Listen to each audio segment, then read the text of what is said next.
आपके साथ पलक शर्मा। वक्त हो गया उत्तर प्रदेश उत्तराखंड की बड़ी खबरों का, तो आइए रुक करते हैं प्रमुख खबरों की ओर, जहां पहली खबर हरदोई से है। हरदोई जिले के संडीला क्षेत्र के बराही सदात गांव में ईरान के समर्थन में कैंडल मार्च निकाला गया, जिसका नेतृत्व मौलाना सैयद गुलाम सरवर और साथी रिजवी और साथी सैयद शकील अब्बास रिजवी ने किया है। इस दौरान मौलाना गुलाम सरवर और साथी अथर जैदी, मौलाना तस्वीर और साथी सैयद शकील अब्बास, ग्राम प्रधान वली हैदर सहित बड़ी संख्या में स्थानीय लोग मौजूद रहे। मार्च में शामिल लोगों ने ईरान जिंदाबाद और अमेरिका इजराइल मुर्दाबाद के नारे लगाए और साथ ही ईरान में मारे गए मासूम बच्चों को याद करते हुए श्रद्धांजलि दी गई। प्रदर्शनकारियों ने आरोप लगाया कि अमेरिका और इजराइल निर्दोष लोगों पर हमले कर रहे हैं। इस कैंडल मार्च में हजारों की संख्या में लोगों की भागीदारी भी देखने को मिली।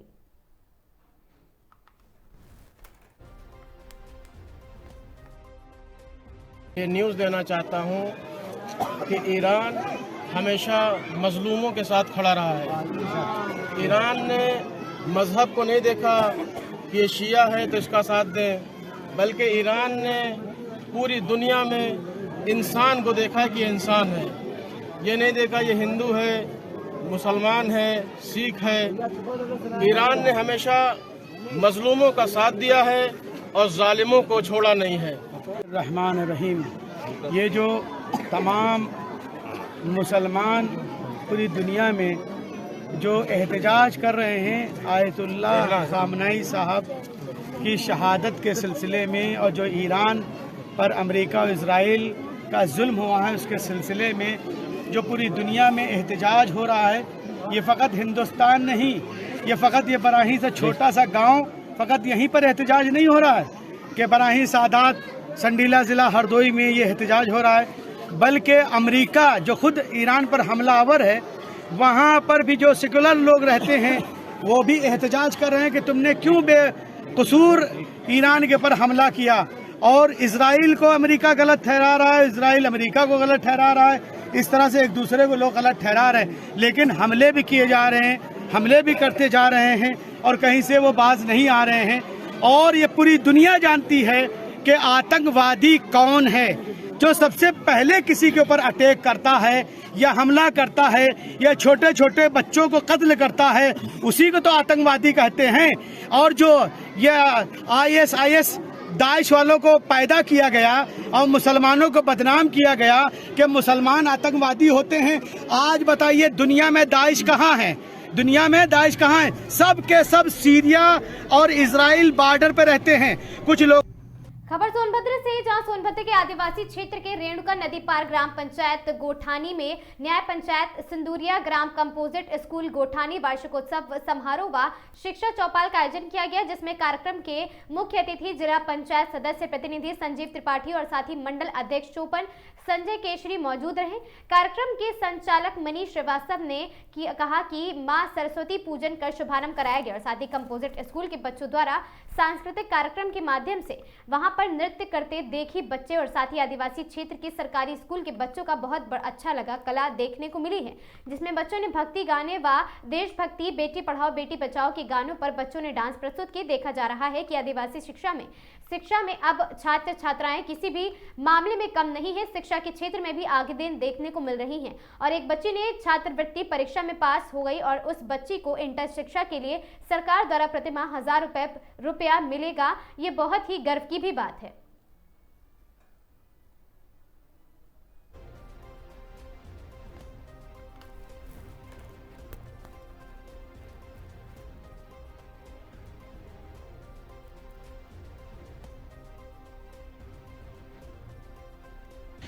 मैं संजू त्रिपाठी हूँ, मैं जिला पंचायत सदस्य प्रतिनिधि हूँ और भारतीय जनता पार्टी का कार्यकर्ता हूँ। ये शिक्षा चौपाल के अंतर्गत ये कार्यक्रम रखा गया था और शिक्षा के जागरूकता में था, अभिभावकों को जागरूक करना, बच्चों को जागरूक करना और उनके मन में शिक्षा के प्रति उत्साह जगाना, यही कार्यक्रम, इसी के तहत ये कार्यक्रम आयोजित। यहाँ पूरा सिंदूरिया न्याय पंचायत के विद्यालय हैं, जितने भी विद्यालय हैं सिंदूरिया न्याय पंचायत के अंतर्गत जितने विद्यालय थे सभी स्कूलों से विद्यालय आए थे। इनका आज बड़ा ही मनमोहक कार्यक्रम भी रहा और बहुत ही अच्छा कार्यक्रम भी रहा और शिक्षा का स्तर 2014 के पहले और 2014 के बाद से बहुत अंतर हुआ। शिक्षा का स्तर आज मैं तो गांव का रहने वाला हूं। संगम नगरी प्रयागराज के फाफा मऊ और साथ ही चंद्रपुर कोल्ड स्टोरेज हादसे का उत्तर प्रदेश के मुख्यमंत्री योगी आदित्यनाथ ने संज्ञान लिया है। मृतक और घायल मजदूरों को मुआवजा देने की घोषणा की है। मृतकों को 2-2 लाख रुपए, वहीं घायलों को 50-50 हजार रुपए देने की घोषणा की गई। वहीं दूसरी तरफ कोल्ड स्टोरेज में किसानों की खून पसीने की कमाई कोल्ड स्टोर में रखी गई थी। कोल्ड स्टोरेज में रखे गए किसानों के आलू के बारे में किसी का ध्यान नहीं जा रहा था। घटनास्थल पर पहुंचे कई किसानों ने सुनवाई अपनी दास्तान और किसानों ने कहा, खून पसीने की कमाई से उपजाई गई आलू को हम लोगों ने कोल्ड स्टोरेज में इस उम्मीद के साथ रखा था कि आने वाले समय में अच्छा रेट भाव मिलने से बच करके अपने परिवार का भरण पोषण करेंगे, लेकिन कोल्ड स्टोरेज जमींदोज होने पर हमारे अरमान पर पानी फिर गया है।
अभय पकड़ा गया तो आका के खुल जाएंगे सभी राज। हत्यारोपी अभय का तहेरा भाई है अभय। आपको बता दें कि अजय का तहेरा भाई अभय है।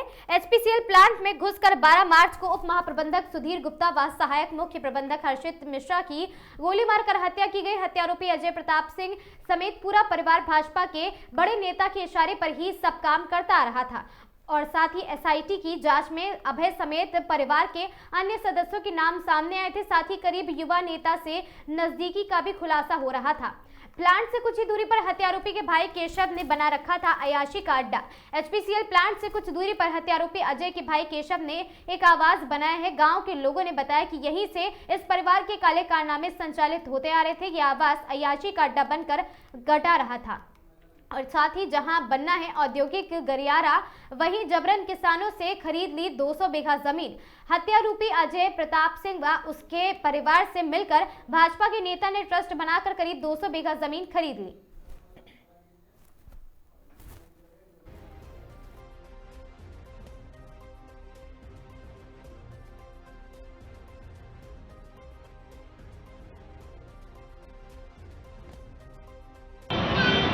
क्या नाम है आपका?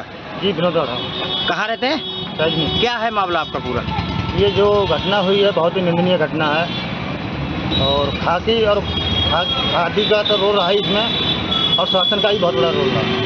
मैंने इसकी जानकारी, इसके परिवार की जानकारी 1 साल पहले लगातार मैं देता रहा। एप्लीकेशन दी थी मैंने IGM साहब को, DM साहब को, लेकिन उसमें कोई कार्रवाई नहीं की इन लोगों ने। अगर उस समय कार्रवाई हो जाती तो हो सकता है ये घटना ना होती। अच्छा, ये हत्यारोपी है, ये क्या किस प्रवृत्ति का है? ये प्रवृत्ति का खैर मैं इससे ज़्यादा संपर्क में नहीं था, मुझे इसकी जानकारी नहीं कैसा है कैसा नहीं। और बाकी ये बहुत दयनीय घटना है। अगर ये शासन पहले जांच कर लेता हमारी एप्लीकेशन पे, ये घटना ना होती। अच्छा, तो इनके परिवार वालों की कब्जा है सबका? हाँ, इनके परिवार वालों का कब्जा है और इन्होंने ही ग्राम पंचायत लोगों को बेची है। अच्छा, ग्राम पंचायत लोगों को बेची है। अच्छा, हाँ, लाखों रुपए लेके लोगों को बेची है। और ग्राम पंचायत में तो हर ग्राम पंचायत हर नागरिक का हक होता है और पूरी चौराहे पे इनका कब्जा था। तो अब ये बिल्डोजर चला है, इसमें क्या क्या इनका चला गया? वो दुकानें टूट गई इनकी, 6 तरफ थी, 6 तरफ। और जो बची हैं दुकान वो कैसी हैं? वो बंजर में दर्ज है, उसमें मुकदमा उतारे दर्ज कर दिया, सुनने में आया, मुझे जानकारी नहीं। अच्छा, तो इस कार्रवाई से आप संतुष्ट हैं? संतुष्टि सब जो है, अब क्या कहें। जी भैया, क्या नाम है आपका? जी विनोद कुमार कहाँ रहते हैं? सही में। अच्छा, क्या है मामला ये जो आपका 1 साल से आप जो है शिकायतें कर रहे हैं, क्या मामला है? ये मामला जो राकेश सिंह हैं ग्राम पंचायत के, उनके खिलाफ मैंने कई बार शिकायत दर्ज कराई थी। इनका पूरा सब ग्राम समाज में बना हुआ सब कुछ, और लगातार मैंने कई बार लगभग 5-6 बार रजिस्ट्री भी की थी प्रधानमंत्री जी को, मुख्य योगी जी को, और एसडीएम साहब को, जिला अधिकारी को, कमिश्नर साहब को, सबको दी थी, लेकिन कोई कार्रवाई नहीं हुई। ये बहुत ही निंदनीय घटना हुई। अगर इसमें पहले कार्रवाई हो जाती तो हो सकता है ये घटना नहीं होती। अच्छा, ये जो हत्यारोपी है, इसके भाई ने कोई वहाँ वो बना रखा झाला जैसा, ये क्या है मामला? ये तो जानकारी मुझे पूरी नहीं है अभी। अच्छा है, सुना है वहाँ पे झाला है। अच्छा, वहाँ पर इन्होंने पूरा मकान बना रखा है, वो भी ग्राम समाज पे है? हाँ, वो ग्राम समाज का ही है। अच्छा, और क्या समस्या है? और क्या कहना चाहेंगे? ये जो मर्डर हुआ है, 2 मर्डर हुए, इसमें क्या कहना चाहेंगे आप? ये बहुत निंदनीय घटना है। अगर शासन पहले इस पर अमल कर लेता तो घटना नहीं होती। इसकी पहले जांच हो जाती तो ये घटना नहीं होती। अगर आपके शिकायती पत्र पर जांच हो जाती ये घटना नहीं होती। तो घटना नहीं होती। ठीक। क्या नाम है भैया आपका? जी विनोद राठौर। अच्छा, ये क्या मामला है आपका जो आप 1 साल से इसकी शिकायत करते आ रहे थे? मैं लगातार मैंने शिकायतें की थी। जो अजय है, जो हत्यारोपी, जो एसोसिएट का मर्डर 2 मर्डर का केस है, इसके परिवार वालों ने इसके खिलाफ मैंने कई बार एप्लीकेशन दी थी, रजिस्ट्री भी दी थी माननीय प्रधानमंत्री जी को, योगी जी को, डीएम को और एसडीएम साहब को। कई बार मैंने दी थी, 5 बार मैंने लगातार रजिस्ट्री की थी। अगर इस घटना से होने से पहले अगर इनकी जाँच हो जाती सही तरीके से, ये घटना घटित नहीं होती। अच्छा, आपने मुख्यमंत्री पोर्टल पे जो डाला था उसकी रिपोर्ट क्या लगी? उसकी रिपोर्ट वही लगा दी कि इसमें ये है, इसमें बहुत सब लीपापोती कर दी कोई, और उन्हीं में अब निकल के आ रहा कि इसमें तालाब है, इसमें ग्राम समाज है, इसमें बंजर दर्ज है, सब निकल के आ रहा है। अच्छा, जो शिकायत आप कर रहे हैं उन्हीं पर निकल रहा है? उन्हीं पे निकल रहा है। पहले नहीं इसकी जुम्मो नहीं समझी थी? हाँ, पहले कोई सुनवाई नहीं। मैं बैठ गया, पर हताश होकर बैठ गया। मैंने 1 साल तक कई बार शिकायतें की और अधिकारियों के पास कई बार गया, लेकिन कोई अमल नहीं किया। आपको जान से मारने की धमकी भी दी गई थी? हाँ, वो पहले आरडीओ में दी थी। अच्छा, ठीक। क्या नाम है आपका? जी विनोद राठौर नाम है। कहाँ रहते हैं आप? ग्राम पंचायत सैजनी। सैजनी। क्या है ये मामला आपका जो शिकायत आपने की? ये जो घटना हुई है इसकी फिल्म में बहुत ही निंदनीय घटना है, और इसके जो हत्यारोपी अजय प्रताप सिंह है, इसके परिवार वालों को, जो इसके ताऊ हैं राकेश सिंह, उनने पूरे ग्राम पंचायत में कब्जा कर रखा है।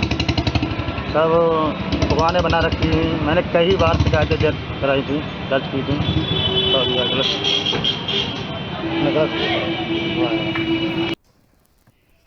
Hello hello.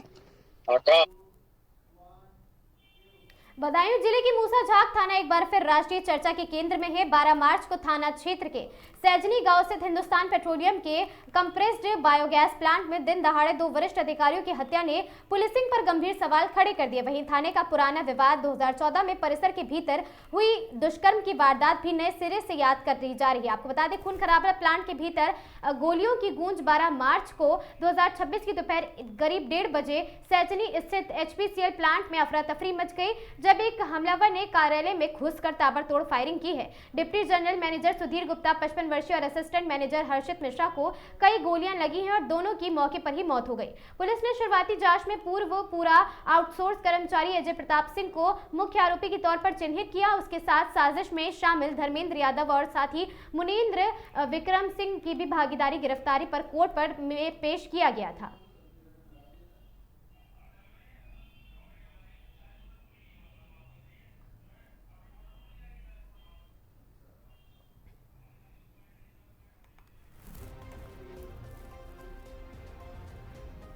खबर एटा से है। अज्ञात वाहन ने बाइक सवार 2 लोगों को रौंदा है। दोनों की दर्दनाक मौत से परिवार में कोहराम मचा। घटना की सूचना पर पहुंची पुलिस ने दोनों के शवों को कब्जे में लेकर पोस्टमार्टम हाउस भेजा है और दोनों मृतक अक्षय और कन्हैया आपस में दोस्त हैं। जलेसर के गांव गणेशपुर से आ रहे जलेसर मृतक अक्षय थाना जलेसर के गांव गणेशपुर का निवासी है। दूसरा मृतक कन्हैया बागबाला का निवासी बताया जा रहा।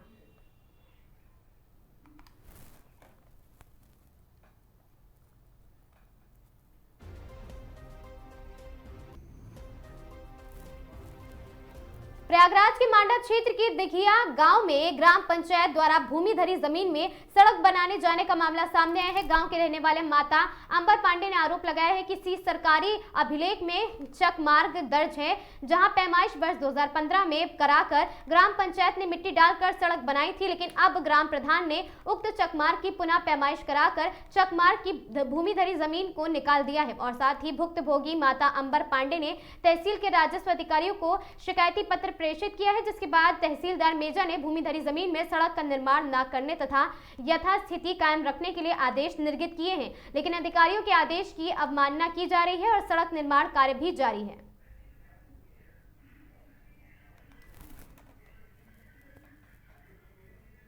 नहीं क्या हुआ, इसका फिर चक्रोड का सीमांकन कराने लगे।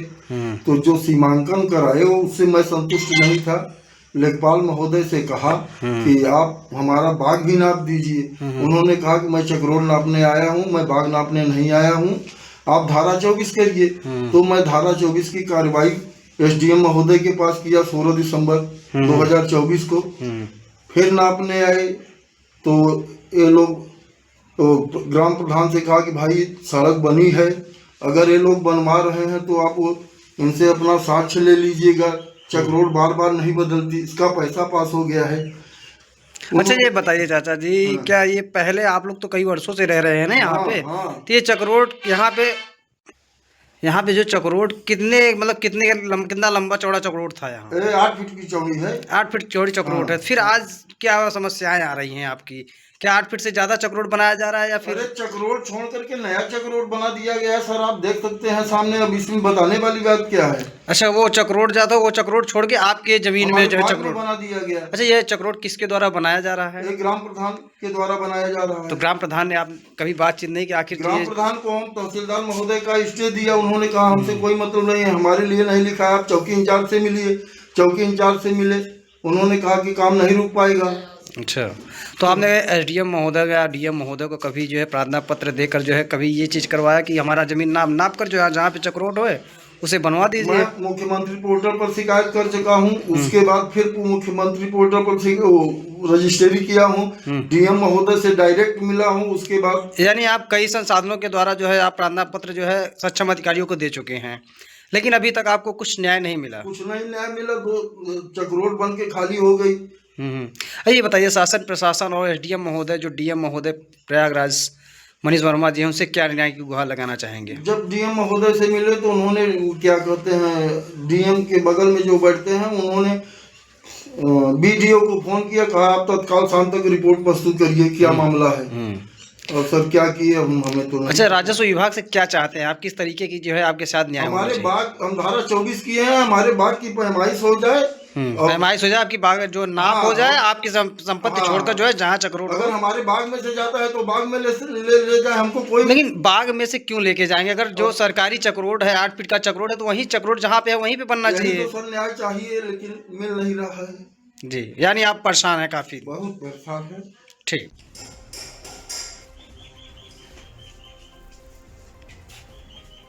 सोनभद्र जनपद के विकासखंड चौपन अंतर्गत ग्राम पंचायत बदरदिया में इन दिनों भोले भंडारी के नाम पर संचालित पत्थर खनन कार्य में गंभीर सवाल खड़े हो रहे हैं। यहां खुलेआम नियमों की अनदेखी करते हुए बिना किसी सुरक्षा व्यवस्था के मजदूरों से काम कराया जा रहा, जिससे उनकी जान पर हर पल जोखिम बना रहता है। स्थिति केवल मजदूरों तक सीमित नहीं रही, बल्कि इनका दुष्प्रभाव पूरे ग्रामीण क्षेत्र पर पड़ रहा है।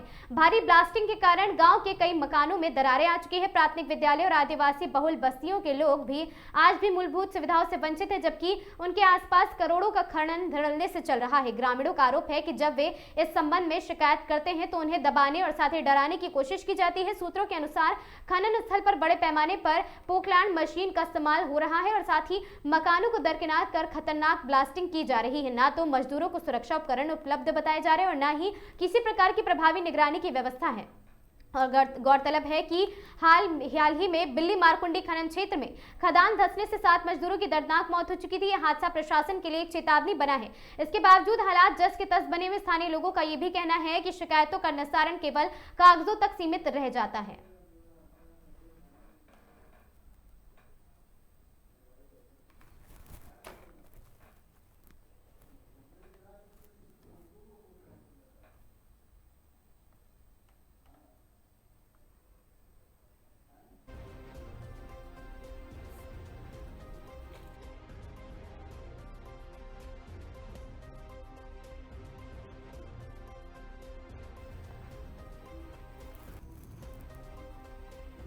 खबर अलीगढ़ से है। थाना रोरावट क्षेत्र के 12 बीघा निवासी खुशनुमा उर्फ गट्टी पत्नी अशरफ की संदिग्ध परिस्थितियों में मौत का मामला सामने आया। मृतका की शादी लगभग 1 वर्ष पूर्व हुई थी। परिजनों के अनुसार सुबह करीब 8 बजे सूचना मिली कि उनकी बेटी ने फांसी लगा ली है। सूचना मिलते ही परिजन मौके पर पहुंचे, जहां उन्होंने फांसी लगाने की बात को नकारते हुए हत्या का आरोप लगाया है। परिजनों का कहना है शादी के बाद से ही मृतका को ससुराल पक्ष द्वारा लगातार प्रताड़ित किया जा रहा। बताया जा रहा कि मृतका 1 दिन पहले ही अपने ससुराल लौटी थी और उसकी मौत की सूचना मिली थी। घटना के बाद क्षेत्र में हड़कंप मच गया और पुलिस का कहना है पोस्टमार्टम रिपोर्ट आने के बाद मौत के कारणों का स्पष्ट खुलासा हो सकेगा। तहरीर मिलने के बाद मामले की वैधानिक कार्रवाई भी की जाएगी।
मेरा वकार कहाँ रहते हैं आप? महबूब नगर में।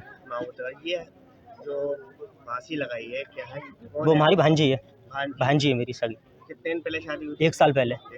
1 साल हुई है। तो कैसे फांसी लगाई, क्या पता चला? पहले मुझे घर से मालूम पड़ा, बहन के घर से क्या लोगों ने फांसी लगा ली। फिर मैं यहाँ आया था, जब तक लड़की उतार ली थी लोगों ने। पहले लड़की मार मारी है, उसके निशान पड़ रहे हैं चेहरे पर, यहाँ सब इस जगह चेहरे पर सब, और थोड़ी नीली पड़ रही है। हाथ पे निशान है लड़की के, मार मुर के नीचे डाल के लेटाल दिया उन्होंने लड़की को। पुलिस को सूचना दी आपने? जी मैंने फ़ोन किया पुलिस को। सुबह आकर लोगों ने किसी को फ़ोन नहीं करा, मैंने ही फ़ोन किया था आके। पुलिस आ गई? जी पुलिस आ गई। क्या कार्रवाई चल रही है? कार्रवाई अंदर लिखत पढ़त हो रही सर, कर रहे हैं इस टाइम। पकड़ के ले गए 2-3 जनों को, लड़के को भाई को, दोनों भाई। क्या मांग करते हो आप? मैं तो सर इंसाफ चाहता हूँ। सक्सेस आज की मेरी बहन जी है, आगे और किसी की भी हो सकती है इस घर में, और भी कर सकते हैं लोग। ऐसा तो नहीं करें, और भी कर लाएंगे, उसके साथ करेंगे। इनका तो रवैया बन जाएगा इस तरीके से। किसी की बहन बेटी है। ऐसी क्या वजह रही है फांसी लगाने? सर कोई ना कोई तो ऐसी वजह होगी इन लोगों में।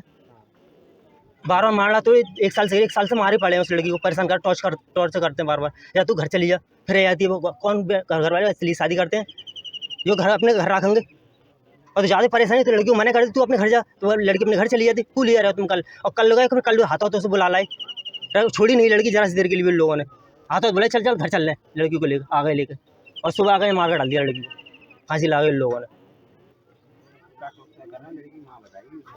सवाना, ये आपकी कौन है लड़की? मेरी बेटी है। क्या नाम है इसका? खुशनुमा। कहाँ रहती है? ये पीछे गड्ढे में, नहीं पीछे गली में, 12 बीघा बोलते हैं इससे। तो आपको कैसे पता चली? क्या भाई? मुझे सुबह बुलाने गए, जब मैं सभी भागती हुई आई हूँ यहाँ पे। सुबह भागती हुई आई ये अंदर थी लौंडिया, तो मालिश कर रहे थे। मैं आके गर्दन देखी, इसकी फांसी लग रही है। मेरी बच्ची की मैं आज बुलाने आ रही, मैं लगा कल बुलाने आऊँगी, इतनी देर इन्हें सवेरे काम कर ले मेरी बच्ची के जहाँ से ब्याह था इनसे रात दिन इन्हें क्लेश करी सब नहीं न सास ससुर न सब नहीं किसी चेक न लगा दिया। फिर मैंने बच्ची से मैं बच्ची डांट के चली आती, मैं कुछ न कहती है बस। कब शादी हुई थी? 1 साल हो जाएगी 25 तारीख को जाकर। क्या लगता है आपको फांसी लगाई है उन्होंने? फांसी लगाई है इन्हें सब ने, मेरी लड़की मारी है सब उन्होंने ने। लगाई है। वोट के निशान है उससे कहीं? इसके जो निशान है ये और माथे वाथे पे? माथे में सूज रहा है, खून लग रहा है इसके हाथों में, खून लग रहा है। पुलिस आ गई है? पुलिस आई, सब बैठे, सब चेक कर लिए, सब खड़े हुए। क्या चाहती हो आप? मुझे अंदर सब बंद करा दे, मैं बस मेरा हाथ बस खाली इंसाफ दिलवा दे मुझे, मेरी बच्ची गई में इंसाफ दिलवा दे बस, मेरा कोई कुछ ना बस मेरा, मुझे इंसाफ चाहिए। ऐसे गर्मियों को बेटी किल किल के मारेंगे जे, किल किल की बेटी को गरीबों को घर में भी करागा न करागा, गरीब बेटी को बनी को और दुनिया को पैसा दिया, दुनिया की ने दौलत दी, में दुनिया को सोना चांदी दिया ना, 1 लाख कम तो एक तोले सोने ज़्यादा दिया मैंने, गाड़ी फाड़ी सब दी है, कोई कमी चीज़ की कमी ना छोड़ी मैंने। क्या भाई क्या बहन थे? मैं 4 लड़के हैं, वो पे 1 लड़का बस खाली 16-17 साल का हुआ, वो छोटा सा, 2 लड़की बड़ी बड़ी है सवरी है। मेरा कोई बच्चा भी ना आया तो कोई समझदार मेरे बच्चे को कुछ कैसे ले काऊ सर।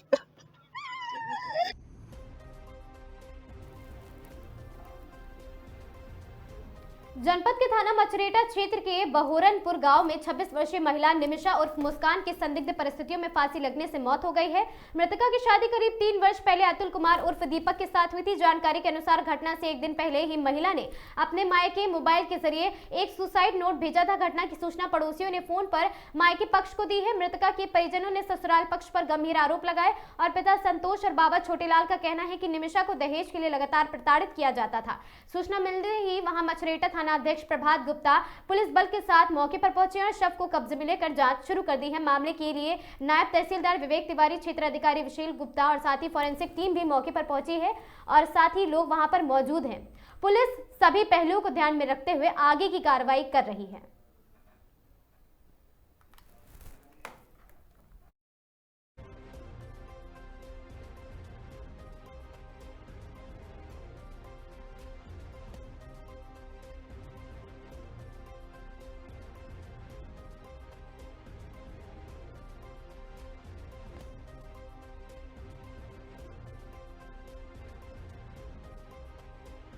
तुम्हारा? मेरा वकार कहाँ रहते हैं आप? महबूब नगर में। ये जो फांसी लगाई है क्या है? वो हमारी भांजी है, भांजी है मेरी सगी। कितने दिन पहले शादी हुई? 1 साल पहले। 1 साल हुई। तो कैसे फांसी लगाई, क्या पता चला? पहले मुझे घर से मालूम पड़ा, बहन के घर से क्या लोगों ने फांसी लगा ली। फिर मैं यहाँ आया था, जब तक लड़की उतार ली थी लोगों ने। पहले लड़की मार मारी है, उसके निशान पड़ रहे हैं चेहरे पे, यहाँ सब इस जगह चेहरे पर सब, और थोड़ी नीली पड़ रही है, हाथ पे निशान है लड़की के, मार मुर के नीचे डाल के लेटा दिया उन्होंने लड़की को। पुलिस को सूचना दी आपने? जी मैंने फ़ोन किया पुलिस को, सुबह आकर। इन लोगों ने किसी को फ़ोन नहीं करा, मैंने ही फ़ोन किया था आके। पुलिस आ गई? जी पुलिस आ गई। क्या कार्रवाई चल रही है? कार्रवाई अंदर लिखत पढ़त हो रही है सर, कर रहे हैं इस टाइम। ले गए पकड़ के लेना 2-3 जनों को, लड़के को भाई को, दोनों भाई। क्या मांग करते हो आप? मैं तो सर इंसाफ चाहता हूँ, सक्सेस। आज की मेरी भांजी है, आगे और किसी की भी हो सकती है इस घर में, और भी कर सकते हैं लोग, ऐसा तो नहीं करें, और भी कर लाएंगे, उसके साथ करेंगे। इनका तो रवैया बन जाएगा इस तरीके से। किसी की बहन बेटी है, ऐसी क्या वजह रही है फांसी लगाने? सर कोई ना कोई तो ऐसी वजह होगी इन लोगों में। बार मारना तो 1 साल से मारे पड़े हैं उस लड़की को, परेशान कर टॉर्चर करते हैं बार। या तू घर चली जा, फिर आती है वो कौन घर वाले इसलिए शादी करते हैं, जो घर अपने घर रखेंगे। और तो ज़्यादा परेशानी तो लड़की को मना कर, तू अपने घर जा, तो लड़की अपने घर चली जाती। तू ले रहे हो तुम कल, और कल गए कल हाथों तो बुला लाए, छोड़ी नहीं लड़की जरा सी देर के लिए। लोगों ने हाथों बोले चल घर चल रहे, लड़की को लेकर आ गए लेकर, और सुबह आ गए मार कर डाल दिया लड़की को, फांसी लगा गई लोगों ने। सवाना, ये आपकी कौन है लड़की? मेरी बेटी। क्या नाम है इसका? खुशनमा। कहाँ रहती है? ये पीछे गड्ढे में, पूरा नहीं पीछे गली में, 12 बीघा बोलते हैं इससे। तो आपको कैसे पता चली? क्या मुझे सुबह बुलाने गए, जब मैं सुबह भागती हुई आई हूँ यहाँ पे, सुबह भागती हुई आई गे अंदर थी लौंडिया, तो मालिश कर रहे, मैं आके गर्दन देखी इसकी फांसी लग रही है मेरी बच्ची की। मैं आज बुलाने आ रही, मैं लगा कल बुलाने आऊँगी, इतनी देर इन्हें सवेरे काम कर ले मेरी बच्ची के जहाँ से ब्याह था इनसे रात दिन इन्हें क्लेश करी सब नहीं, न सास ससुर न सब नहीं किसी चेक न लगा दिया। फिर मैंने बच्ची से मैं बच्ची डांट के चली आती, मैं कुछ न कहती है बस। कब शादी हुई थी? 1 साल हो जाएगी 25 तारीख को जाकर। क्या लगता है आपको फांसी लगाई है उन्होंने? फांसी लगाई है इन्हें सब ने, मेरी लड़की मारी है सब उन्होंने लगाई है। वोट के निशान है उससे कहीं? इसके जो निशान है ये, और माथे वाथे पे? माथे पे सूज रहा है, खून लग रहा है इसके, हाथों में खून लग रहा है। पुलिस आ गई है? पुलिस आई, सब बैठे, सब चेक कर लिए, सब खड़े हुए हैं। तो क्या चाहती हो आप? मैं जानते सब बंद करा दे, मैं बस मेरा हाथ बस खाली इंसाफ दिलवा दे मुझे, मेरी बच्ची गई, मैं इंसाफ दिलवा दे, बस मेरा कोई कुछ ना, बस मेरा मुझे इंसाफ चाहिए। ऐसे गर्मियों को बेटी किल किल के मारेंगे जे, किल किल की बेटी को गर्मियों को घर में कोई करागा ना करा, गरीब बेटी को पनी को। और दुनिया को पैसा दिया, दुनिया की ने दौलत दी, में दुनिया को सोना चांदी दिया ना, 1 लाख कम तो एक तोले ज्यादा दिया मैंने, गाड़ी फाड़ी सब दी है, कोई कमी चीज की कमी ना छोड़ी मैंने। क्या भाई क्या बहन थी? मैं 4 लड़के हैं, वो पे 1 लड़का बस खाली 16-17 साल का हुआ, वो छोटा सा, 2 लड़की बड़ी बढ़िया सवरी है। मेरा कोई बच्चा भी ना आया तो कोई समझदार मेरे बच्चे को कुछ कह बिल्हौर तहसील में जिलाधिकारी जितेंद्र प्रताप सिंह की अध्यक्षता में आयोजित संपूर्ण समाधान दिवस में जन समस्याओं को सुनवाई कर त्वरित निस्तारण कराया गया। समाधान दिवस में कुल 86 प्रकरण प्राप्त हुए, जिनमें से 5 का मौके पर ही निस्तारण किया गया। जिलाधिकारी ने निर्देश दिए कि शेष शिकायतों का निस्तारण शासन आदेश के अनुसार 7 दिन की निर्धारित समय सीमा में गुणवत्ता के साथ किया जाए। उन्होंने कहा कि प्रत्येक प्रकरण की निगरानी वे स्वयं करेंगे और किसी भी स्तर पर लापरवाही बर्दाश्त नहीं की जाएगी। समाधान दिवस में ग्राम समहियापुर निवासी दौलत राम पुत्र सुघर लाल द्वारा चकमार्ग संख्या 210 पर अवैध अतिक्रमण की शिकायत प्रमुख रूप से सामने आई है। शिकायत में बताया गया कि पूर्व में पैमाइश के उपरांत निर्मित एवं संचालित चकमार्ग में पड़ोसी किश्तकारों ने तोड़कर उसमें नाली बना दी थी और साथ ही जिसकी वजह से वहां का मार्ग भी बाधित हो गया था। आपको बता दें, जिलाधिकारी के प्रकरण के दौरान वहां पर गंभीरता से उसे लेते हुए तत्काल निस्तारण के निर्देश दिए। निर्देश के क्रम में उप जिलाधिकारी बिल्हौर ने स्वयं मौके पर पहुंचकर नायब तहसीलदार एवं एडीओ पंचायत की टीम के साथ स्थल निरीक्षण किया है। मौके पर अवैध रूप से बनाई गई नाली को ट्रैक्टर से हटवाकर चकमार्ग को पुनः आवागमन योग्य कराया गया। कार्रवाई के दौरान कानून व्यवस्था बनाए रखने के लिए अरौल थाना पुलिस भी मौके पर मौजूद रही है।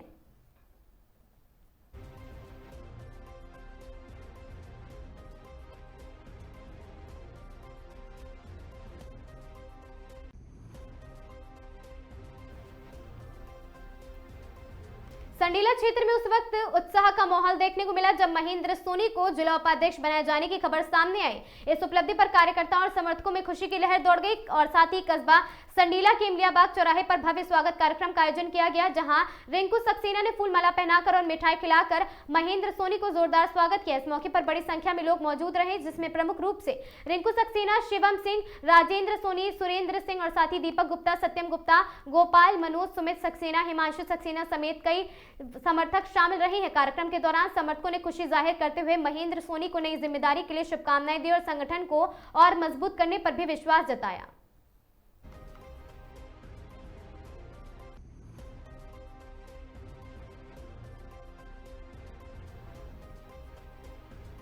विद्यांचल स्थित विश्व प्रसिद्ध माता विंध्यवासिनी धाम में मंगलवार को प्रदेश के उप मुख्यमंत्री केशव प्रसाद मौर्य पहुंचे, जहां उन्होंने विधि विधान से मां विंध्यवासिनी का दर्शन पूजन किया। नवरात्रि के पावन अवसर पर धाम में भक्तों की भारी भीड़ उमड़ी रही और पूरे परिसर में जयकारों से माहौल भक्ति में बना रहा। केशव प्रसाद मौर्य सपा पर जमकर निशाना साधा। दर्शन पूजन के बाद मीडिया से बातचीत करते उप मुख्यमंत्री ने देश की प्रदेश की राजनीति पर भी खुलकर अपनी बात रखी। मुख्यमंत्री ने उन्होंने अखिलेश यादव और समाजवादी पार्टी पर निशाना साधते हुए कहा, महिलाओं को 40,000 रुपए देने का दावा केवल मुंगेरी लाल के हसीन सपने जैसा है। उन्होंने कहा कि प्रदेश की महिलाएं जब जागरूक हो चुकी है और किसी भी प्रकार के झूठे वादे में आने वाली नहीं है।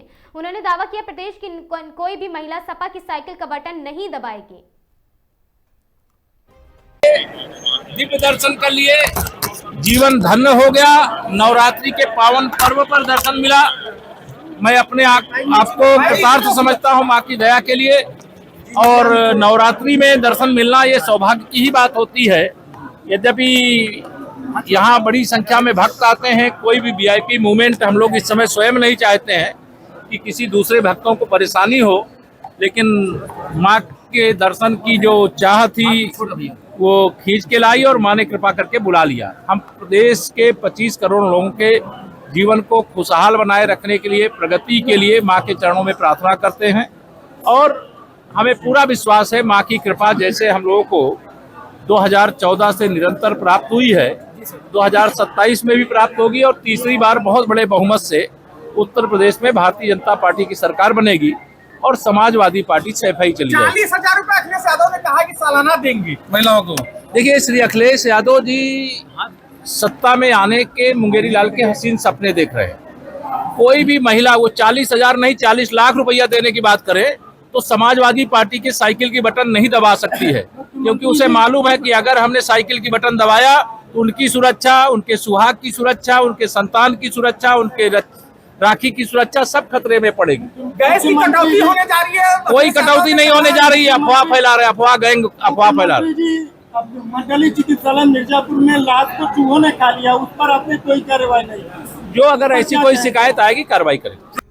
संगम नगरी प्रयागराज में कोतवाली थाना क्षेत्र के गिरी बिल्डिंग का मलबा राहत कार्य जारी। प्रयागराज के कोतवाली थाना क्षेत्र में नवाब की रसोई के पास साउथ मलाका इलाके में एक बिल्डिंग का मलबा अचानक गिर गया। घटना के बाद इलाके में अफरा तफरी का माहौल बन गया। सूचना मिलते ही पुलिस और राहत टीम मौके पर पहुंच गई है और रेस्क्यू ऑपरेशन जारी। घटनास्थल पर बड़ी संख्या में स्थानीय लोगों की भीड़ जुट गई, जिससे राहत कार्य में दिक्कतें का सामना करना पड़ा। फिलहाल हादसे के कारणों का स्पष्ट पता नहीं चल सका। प्रशासन स्थिति पर नजर बनाए हुए है।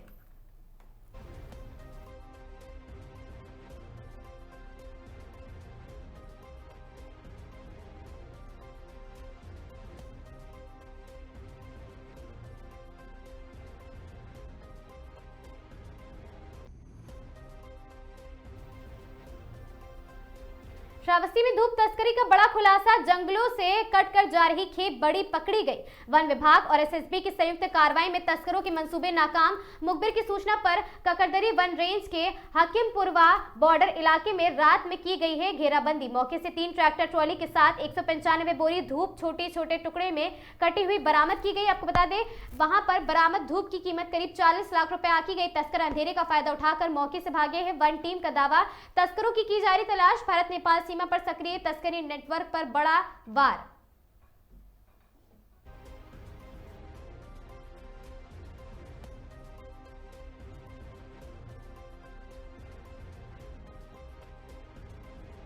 और एसएसबी की टीम ने नेपाल से आती हुई 3 ट्रैक्टर ट्रॉली को देखा गया और जिसमें धूप की लकड़ी बोरों में रदी हुई थी। 2 ट्रैक्टर ट्रॉली को 2 ट्रैक्टर ट्रॉली और 1 ट्रॉली कुल ककरदरी रेंज कार्यालय में लाकर खड़ा कर दिया गया। बाकी आगे की जांच की जा रही है। श्रावस्ती से इस वक्त की बड़ी खबर। सोनपथरी आश्रम मामले में अब सियासी रंग पकड़ गया। आपको बता दें, बीजेपी युवा मोर्चा के जिला अध्यक्ष हरिओम तिवारी ने पुलिस अधीक्षक को पत्र भेजकर पूरे मामले में कड़ी कार्रवाई, आरोपियों की गिरफ्तारी और उच्च स्तरीय जांच की मांग की है। पत्र में आरोप लगाया गया कि सोनपथरी आश्रम परिसर में इफ्तार पार्टी आयोजित कर मांस परोसा गया, जिससे धार्मिक भावनाएं आहत हुई और साथ ही सामाजिक सौहार्द बिगड़ने की कोशिश की गई। इतना ही नहीं, मामले को सुनियोजित साजिश बताते हुए इसकी गहराई से जांच कराने की मांग उठाई गई। भाजपा नेता ने आरोपियों पर एनएसए और बीएनएस के गंभीर धाराओं में कार्रवाई की मांग की है। अब इस पत्र के सामने आने के बाद मामला और ज्यादा गर्मा गया है और निगाहें पुलिस प्रशासन की अगली कार्रवाई पर टिकी हैं।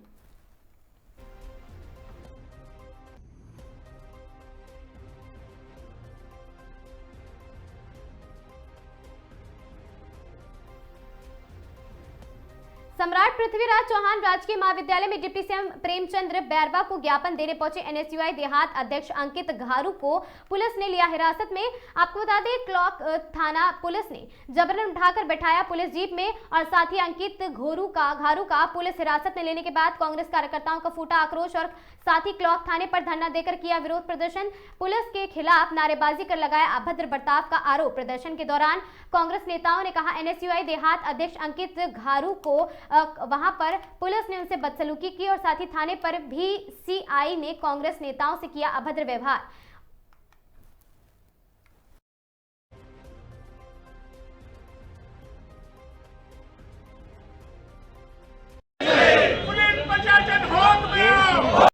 ज्ञापन देना, अपनी मांगों को लेकर के लोगों से बातचीत करना।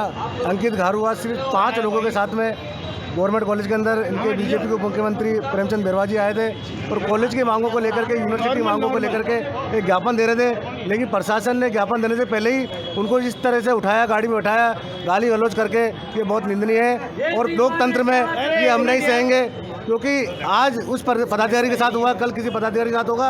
हम कांग्रेस कार्यकर्ताओं की ये लड़ाई है कि आपने बिना वजह उस छात्र नेता पर 151 लगाई है, या तो उसको बिना 151 के छोड़े, नहीं तो हम जितने पदाधिकारी हैं बैठे कांग्रेस के लोगों सब पे 151 लगाओ और हमको जेल में जितना डालना आपको डाल दो। लेकिन कांग्रेस कार्यकर्ता हमेशा के साथ सच्चाई के साथ खड़ा है। प्रशासन का रवैया हमारे को बिल्कुल ठीक नहीं लगा है और प्रशासन जब तक आकर के अगर सार्वजनिक रूप से इसको गलती नहीं मानेगा तो हम यहाँ से उठेंगे नहीं।